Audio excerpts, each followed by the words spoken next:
Gods and goddesses in training, welcome back to the channel. It is Uncle Makara, all relations. What's up, guys? I just went to the Sutra monastery in the morning. Right now it's the afternoon time. It's a little bit rainy, cloudy skies. However, I wanted to tap in with you guys because I've been getting mad revelations over here. It almost feels like years of karma are being flushed out of my system. There's a deep revelation or a transformation happening, I can tell. You see, we keep thinking that the gods are out there, great glowing giants, perched up on the clouds, hurling lightning bolts or, giving you blessings. But honestly, that's still kindergarten mysticism, because every deity, every demon, every angel that you've ever named is just emptiness in disguise. This is the revelation that I learned today from my father, who was teaching today's meditation class. Padmasambhava said it quite well for us adepts too. Nirvana and samsara are one taste. The wrathful ones, the peaceful ones, they're all displays of our mind. And when we see, let's say, Buddha Haruka and its four heads, they're also representative of emptiness.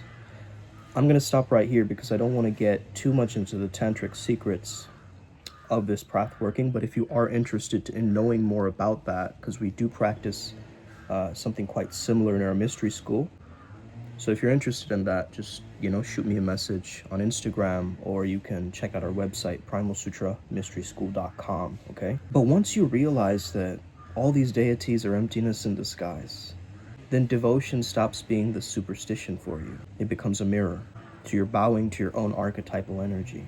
You're invoking Ganesha to remove your obstacles, not even knowing that that potentiality for you to remove obstacles is within you.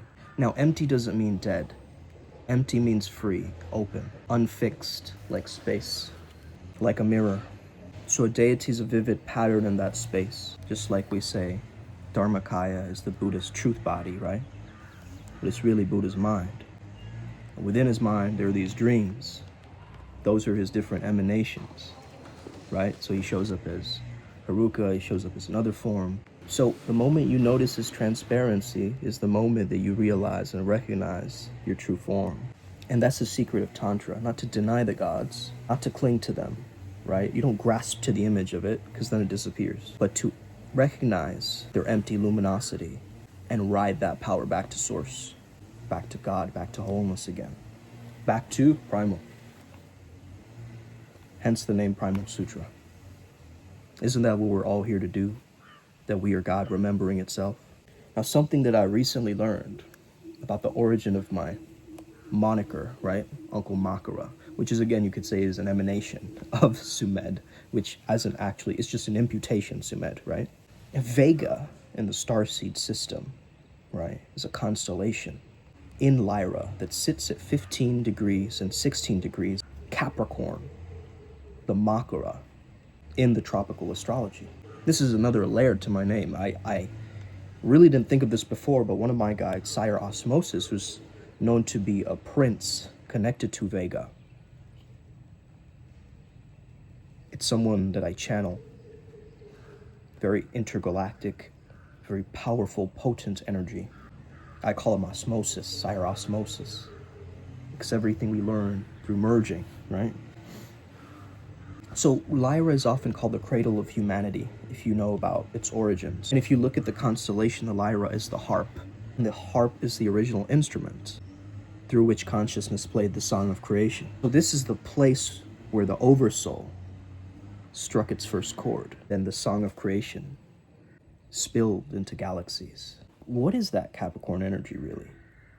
Mastery. But we understand also the Venus current being pulled through the same energy, because Lyra is almost Venus and Mercury braided together. And isn't that the energy of music, beauty, art, creativity in general? So if you're watching this and you're feeling this nostalgia, it's a divine memory that you're awakening to, remembering. Every time you're obsessing over symmetry or beauty or art, you're summoning Lyra. So it's the harp that the planet stands to. You can think of it like this. Just like Om is the primordial sound, this is also primordial sound. People are out here in the spiritual new age using terms like higher self, twin flame, soulmates, but this is all fragments of a bigger beast, the oversoul. So before there was you, before there was me, before there was light or dark, there was just gray. There was the monad, pure, infinite, unmanifest potential. No up, no down, no yes, no no, just a raw possibility. Then the monad looked in the mirror, boom, first possibility, first reflection, which in the mystery schools, they often call it the logos. So consciousness witnessed itself, and that witness becomes the first spark of creation. From one, there is two. From two, there is three. So the Trinity is the womb of all creation. And out of that Trinity spills out countless emanations, rays, fractals, currents of light. And each of those rays, that's an oversoul. It's the master controller running all these avatars at once. So we are in Oversoul October. I'm just giving you an idea of this now. So you're a soul stream. That's kind of badass, right? A branch, a dialect, a slang word in the mouth of infinity. But your oversoul is your true family. All other fragments playing out in different lessons and shadows. Sometimes colliding with you as lovers, enemies, teachers, friends. Even your dog. That's why you feel karmic heat with certain people. Because you're literally split from the same oversoul flame. So soulmates are the same oversoul, playing out different themes. Shout out to my soulmate, Ellie. Some oversouls are obsessed with love, with power, some with chaos, some with beauty. And your oversoul is studying these patterns through you. If you look at these different teachers, such as, Dolores Cannon, she takes people through a very quantum hypnosis process. So for her, the oversoul is called sometimes the higher self, sometimes even the subconscious, okay? So here's the teaching for this month, Oversoul October. Stop playing like you're just one of your little old me. Realize you're on a ray, right? Feel the family moving through you. Sync with your oversoul's theme and unlock these tremendous synchronicities, crazy alignments, and unshakable sense of direction. Because once you know that you're lightning, you're gonna stop pretending that you're just a lamp. And that's the truth. So, I'm gonna get up a bit, walk around the roof. So, I've understood something here that's very, very powerful to recognize and realize, which is all the feelings in my body, whether it be angry, nature, lust, confusion, stress, or just sensations plus a thought associated with that. And once I recognize that, I don't find the need to label things anymore, guys. And I'm not saying that it isn't useful to find the right label, because the name is how we understand something. But me as Sumed, I'm not gonna become Haruka or like a form of him. What I am going to do through this process of deity yoga, guru yoga, is I'm letting my Sumed self go completely, right? Because when you are in meditation, when you're in emptiness, there's nothing else. It is just that, and you are that. So these are very deep, profound revelations, probably like something you would consider thinking about after like an ayahuasca trip, or like going to a new country and you get these, blasting peak performance moments of altered states. Things like that, But right now I'm just here on a meditation retreat, dropping these factoids like it's another lesson, right? Like it's another lesson to embody. So what I was saying yesterday still remains true, which is you want to find clarity, because this spiritual war that you're fighting profits off of your confusion. If you can be even more confused and scattered and unfocused on your mission, they win. But if you can lock in, if you can understand, I'm meant for something greater than this.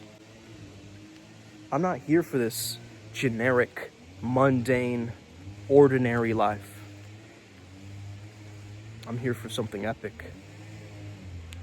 Okay? So of course people will call you extra, because you're extraordinary. People will say you're too much, but that's because they can't handle the truth. People will think that you're too crazy or too weird. That's because they haven't gone outside their own cultural conditioning. So this is the real gift here, is to reach this understanding, these revelations that are coming through right now as different codes, right? Pockets of revelation, insights, epiphany that are happening for me. Just on a regular. That's not to, puff up my ego and look cool.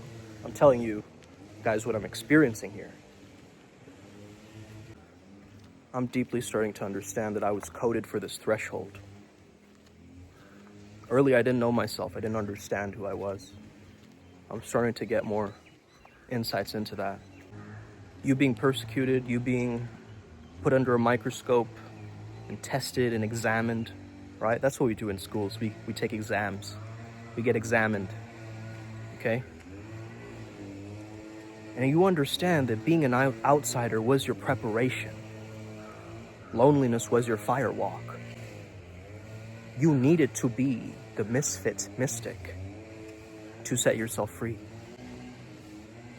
And now you're free to do whatever because you're not attached to that anymore. So you're here to midwife a civilization that's here to breathe differently. The new earth needs a new you, a new self, you could say. You can't bring your old habits, your old ways and patterns into this new echo chamber, this change that's happening on the planet right now, where millions of people are waking up to this truth, to these deep revelations, to these understandings. And it doesn't require for you to go to a monastery to figure this stuff out. It just requires patience, perseverance, and a willingness to unravel and unfold your own limitless mind. I just forgot to say something in the video, so I wanted to clarify it. So, what I've understood is we are right now at a threshold, okay? Where the veil is thinning, and we're gonna understand a lot of new things are coming, guys, okay? A lot of stuff that's been hidden from us. This is what I'm hearing from a lot of my spirit guides. They're here to tell us that there's gonna be free energy, all this hidden information that's gonna come out. There's gonna be a lot of technology for sure. But I think one thing that's lacking is that awareness, right? Just being mindful of all of this and creating something so epic.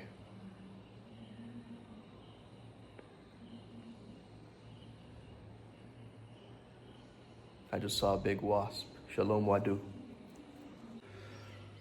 So this means that the psychic weather right now is going to be quite stormy. And throughout the past, the veil thinning has always been associated with shamans, with witches, with monks, with rishis, with yogis, all doing practices of discipline. The discipline is so they can ride the wave of the veil thinning without drowning in the madness of it all. Mass anxiety, cultural shifts, huge political situations happening across the planet. Just be open to all of this changing right now with this new earth emerging. I think it's going to be a big part of what we learn here and what we're here to build for our future ancestors. So right now, ancestors may be loud in your mind. You might get very strong synchronicities. You might even get really, really vivid dreams right now coming in. Just observe and note it all down. And if you want, we can discuss it. And of course, I'm just going to give you my perspective, nothing else.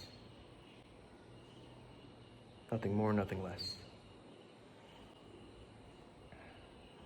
It's so peaceful being here. So you were never meant to belong in a dying world. You were always meant to birth a new one. And if you're bored and you feel like things are too familiar, get out of your comfort zone, okay?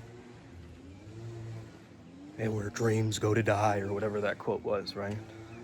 But yeah, you don't have to stay in a toxic cycle, because that's just what you know.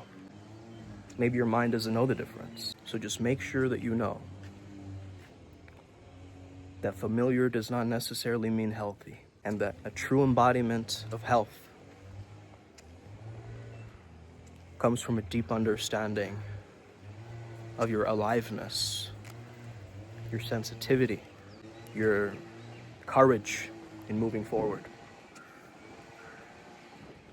So thank your future self, thank your oversoul for guiding you to the greatest ray and guiding you to find this video today to help you max out even more revelations and epiphanies than ever before. Let's get it today. Upward Spiral Gang, may we never be the same again. Peace out, Flow family.